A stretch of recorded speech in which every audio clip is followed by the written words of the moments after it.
Good morning. Thank you for having me here. I'm so happy, so honoured and so humbled to be here in your beautiful city, in your beautiful country.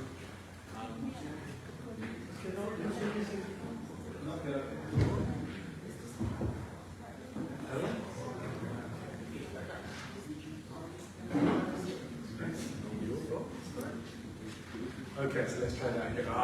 Wonderful, right, so, good morning. It is absolutely amazing to be here in your beautiful city, in your beautiful country. I'm so honoured and so humbled and so excited to be here.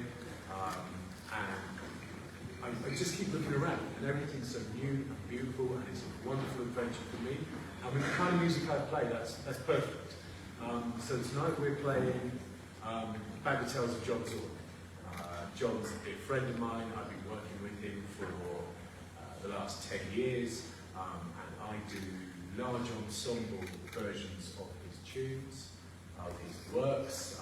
We've done 2 Masala records with him, and these are the Bagatelles. So the Bagatelles are a book of atonal compositions, and I've brought 12 of my best friends and the finest improvisers in the United Kingdom. Amazing musicians, and we have recorded an album, these for John, at Sally Claiborne. Do you want me to stop so you can start? Because I know I talk so much. So we've been doing lots of interviews for the last month or so, and I'm aware that I'm not a very good performer for the press. I listen to the question, and then I just answer honestly. And I ramble, and I talk, and Paul Zora here has just had something like 10 minutes of me talking about music to try and condense to 30 seconds. So, Muy buenos días, muchas gracias por estar aquí. Me siento honrado de estar en esta ciudad tan hermosa. No puedo dejar de ver a mi alrededor y descubrir que todo es nuevo, todo es hermoso. Estoy muy emocionado de presentarme hoy en la noche. Traigo un programa de las Bagatelles de John Zorn. Es un gran amigo mío, hemos trabajado juntos por 10 años. He trabajado anteriormente con su libro de Masala. Hemos grabado también algunas grabaciones. Y en esta ocasión traigo a 12 de mis mejores amigos, de los mejores improvisadores del Reino Unido, que también son increíbles músicos. Y pues nada, estamos muy emocionados de presentarnos esta noche. So one of the things that I wanted to say that is really exciting about our music for us, and hopefully for you, is that we work with John's compositions, and we have these beautiful seeds which we grow into entire universes, but we mix the composition and the improvisation. So everything we're going to do for you tonight will be new to some extent. Will only exist in the air tonight, in the performance tonight. And any other time we played it, it will be different. It will be something else. So what we have for you tonight will be just a Serpentino version that only happens one time, and it will never be the same. It's unique. Something, and that makes it really special for us and really exciting for us, because we improvise and because we're creating in the moment. We soak up everything around us, so we couldn't possibly play the same in London that we play in Mexico, because in Mexico we're surrounded by this and it's beautiful, and that inspires us and that lifts us up and elevates us. So we hopefully have a flavour of our experience of being here in the way we play tonight. Algo que nos emociona mucho es que tomamos estas composiciones de John Zorn como una especie de semilla que al interpretarlas ya con la composición unida a nuestra improvisación se vuelve algo completamente distinto. Es algo que crece y que va mutando conforme el espacio en el que estamos, en el contexto en el que nos estamos desarrollando. Entonces lo que van a ver esta noche es algo que nunca antes ha sucedido de la misma manera. Nos inundamos de nuestro alrededor y vamos alimentándonos. Entonces lo que surge es algo nuevo, sí con la base de John Zorn, pero también con nuestros propios colores.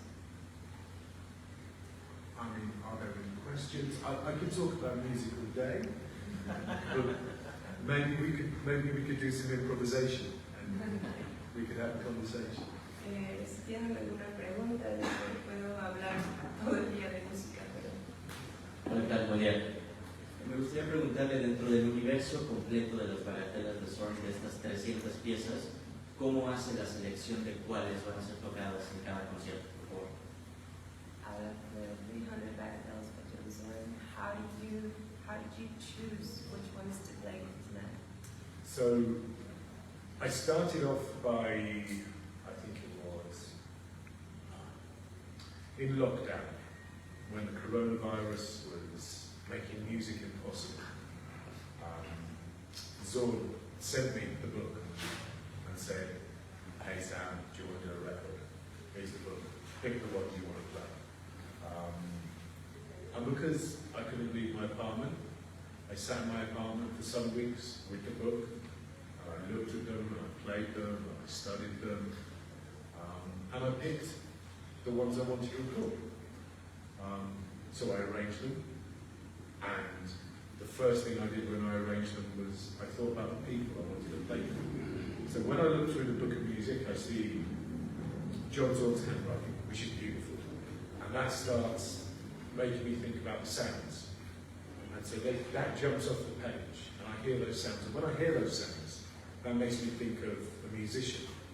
So the first tune we will play tonight, the first notes of it, I saw it on the page, and it just looked like Chris, who will be playing sax tonight. And I wanted to hear him play that because it excites me. So when I look at the page, it excites me, and it makes me think of musicians. And then I write the names of the musicians down the side of the page, and I book a band, and I work out. I'm doing it now. Sorry. I work out how I want to make those musicians talk to each other, on what I want them to say, the problems I want to give them, the tensions I want to create. And then I write some music, and then we go to a rehearsal room, and we play them for months and months, and we wrestle with them, and we try and get inside them and learn them, and turn them from notes into music, turn them just from something on a page into something you feel in there, and something you feel up here, and that makes you feel something. And we did that, and we made the album, and tonight, what usually happens with my performances, we play until someone tells us we have to stop. I'm very bad at being, you can tell, right? I'm very bad at being short and punchy. So we're going to play, we're not going to play the whole album, because over the course of us playing, and since the album came out, they've grown and they've changed, and we've added things, and we will feel things in a moment. So what's going to happen is I'm going to walk out on stage tonight and we have a plan, and we're going to see how we feel, and the plan's going to change, depending on how we feel. So I haven't yet decided anything we're going to play. I can tell you we're going to start with number 243, and I'm not going to tell you what we're going to finish with, but we're going to finish with the thing we always finish with.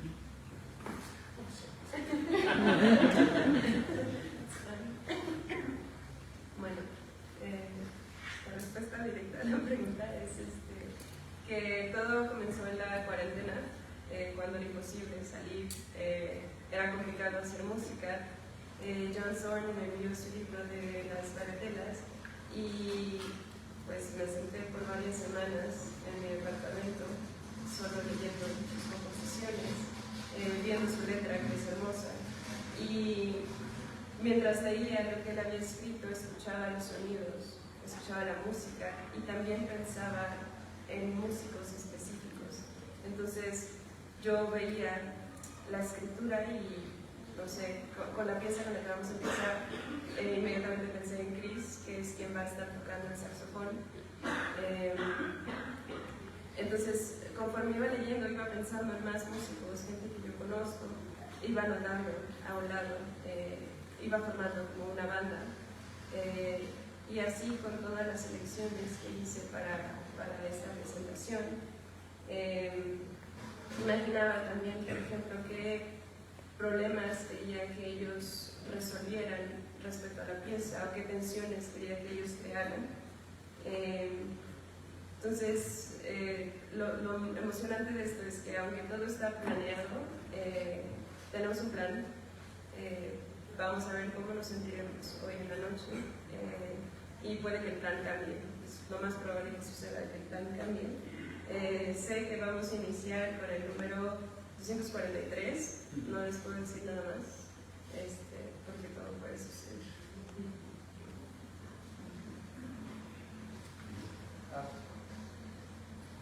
Pues quería preguntarle a Sam cómo se construye ese espacio de improvisación dentro del contexto de una big band. De una big band, de una well, just how do you manage improvisation in a big band context? So,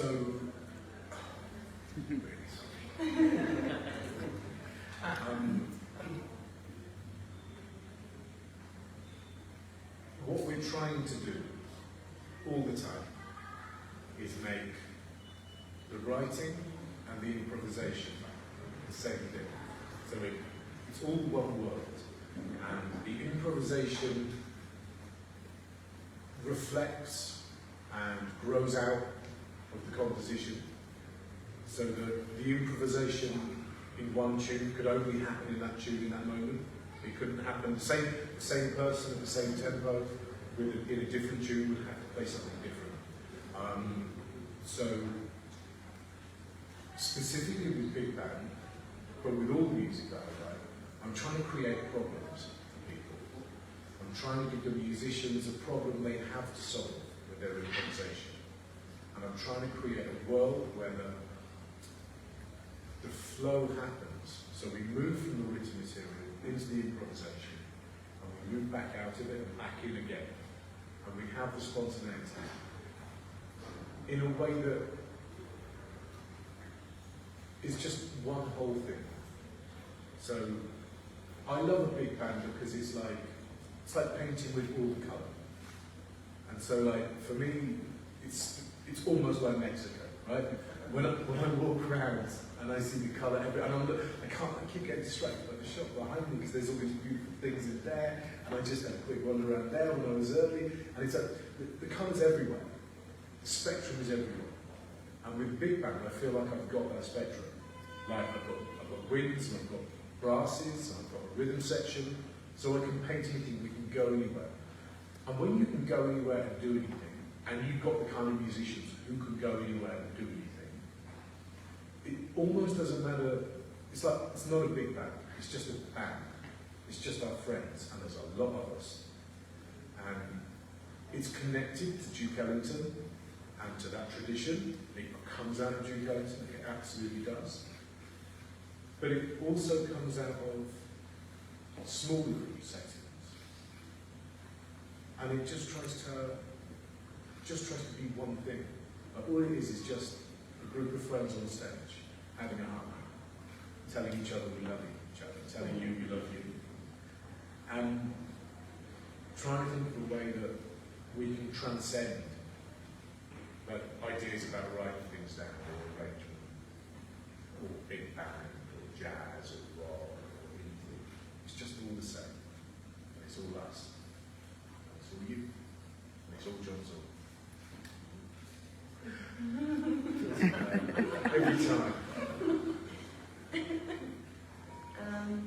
Bueno, primero que nada, me gusta tomar tanto la composición como la improvisación como una misma cosa. Es como si nosotros siguiéramos las cosas al pie de la letra y luego saltáramos a la improvisación y luego regresáramos otra vez. Eso es algo que está en constante movimiento. Considero que tener una big band es como tener todo el espectro de los colores. Pienso que es más o menos como lo que está sucediendo aquí en este momento conmigo, que veo como a mi alrededor tantos colores y tantas cosas que llaman la atención, que puedo tomar eso y crear algo nuevo.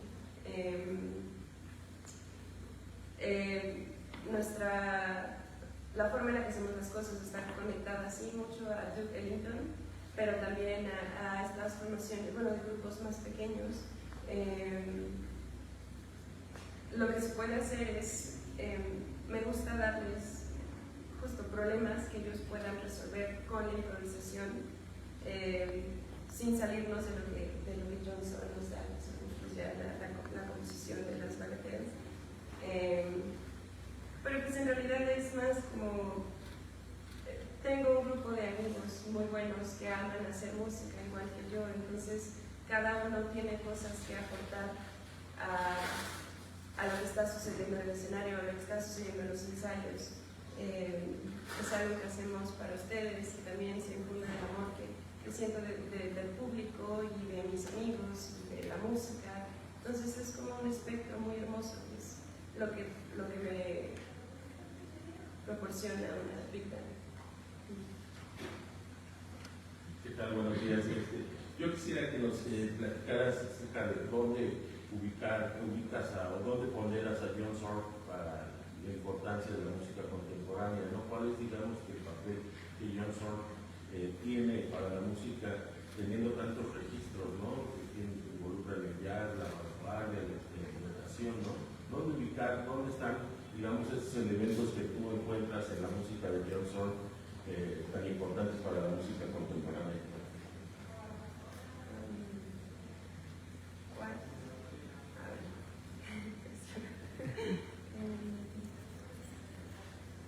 What is John Zorn's importance in contemporary music? What elements in his music would you say are relevant to contemporary music? John Zorn is my friend, and I love him dearly, so I am biased. But I think John is the greatest composer of the 20th century, the greatest composer of the 21st century, and the greatest composer of the 22nd century. I think what he has done is immense. And I think what sets him apart from many people is that he can inhabit and is a master of many different disciplines. So he writes, if he'd only written Naked City, that would have been enough. If he'd only written Masada, that would have been a life's work. If he'd only written the Bagatelles, that would have been a life's work. If he'd only done Cobra changed the way we work as improvisers, and it made so much happen after it. There are so many imitators of Cobra, and that's really important. Like, so John writes file card pieces, improvisation pieces like Spillane, Cobra. He writes string quartets, heavily notated, for the most amazing classical musicians to play. He writes Massage and the Bagatelles for improvisers to interpret. And he does all of these things, and he talks to all of us in our language. You know, so when he works with rock musicians, he talks rock language. When he works with improvisers, he talks improvisational language. When he works with classical musicians, it's sheets of paper, it's written down, it's that language.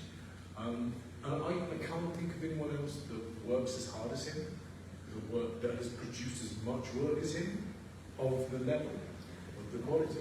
Anyone can write 1,000 pieces, anyone could write 300 tunes, but the bit we miss from that is he writes 300 tunes that are all beautiful, that are all classic, that are all distinct, you know, and that's just one book. Like the Saga is 613 tunes.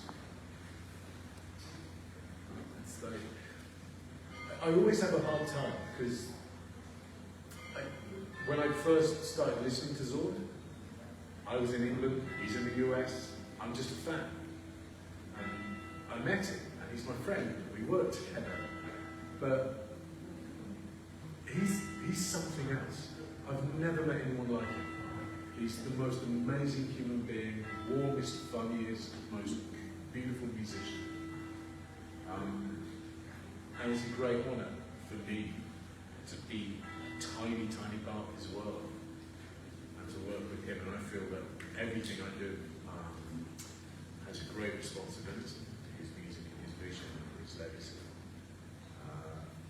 And I am certain people will be listening to his music for centuries. not sorry about that one. Bueno, primero que nada, John Zorn es muy amigo mío, entonces quizás tengo como cierta inclinación a defenderlo. Considero que es el mejor compositor del siglo XX, del siglo XXI y posiblemente del siglo XXII, de toda la vida. Principalmente porque es un maestro de muchas disciplinas.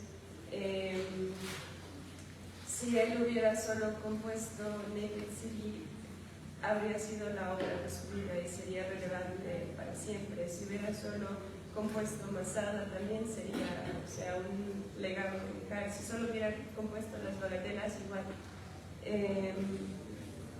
Él no solamente compone música, sino que habla todos los lenguajes musicales. Él puede componer música para improvisadores, música para cuartetos de cuerda. Si tiene que trabajar y hacer música rock, va a hacer música rock. No conozco a nadie que trabaje tan duro como él, ni que trabaje tanto como él, que produzca tantas obras. Además de que es uno de los seres humanos más impresionantes que he conocido. Es una persona muy chistosa, muy cálida.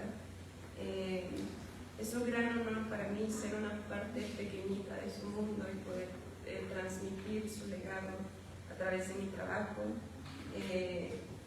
Me parece muy impresionante o increíble que cuando yo por primera vez conocí la obra de Zorn, pues yo estaba en Inglaterra, él estaba en Estados Unidos y después terminé conociéndolo y ahora es un gran amigo mío, entonces no puedo decir nada más que es un gran honor estar